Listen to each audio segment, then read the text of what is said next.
minute, Isla. Let me get a chance.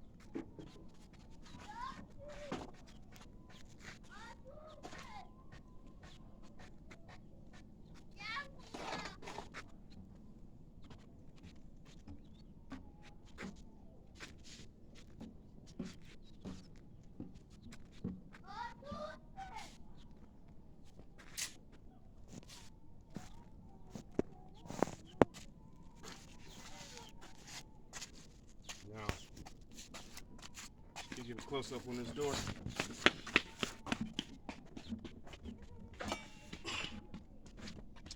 This door had a place for inspection of the cement pump. Of the well pump. This is cement. Usually they put a cement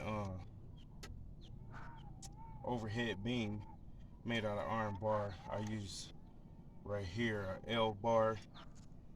At home we call it a I forgot that quick. Not rebar. I'll think of it before the end of the video. But basically, it's just an L. It goes up in there. We call it a lintel. That's the name of it, a lintel. Put it here. I installed wire all the way around every course for the first 3 courses. After that, it was one every 3 course for the strength. This particular one, if you see here, we had to chisel this out right here, and there's 2 over here. And this is to fit the door. You have an opening there, and it's kind of simple. You have to be a mason, and you just cement it in.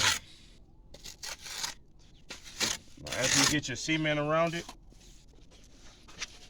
and it gets nice and hard, you want to come and you want to plaster.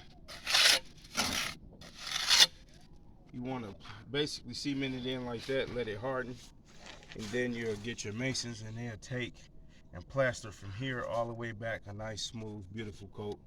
Maybe give you a texture, and you will have a door that's solid, strong, and cemented actually into the frame. If you like this video, can you please subscribe, like, and share. Thank you.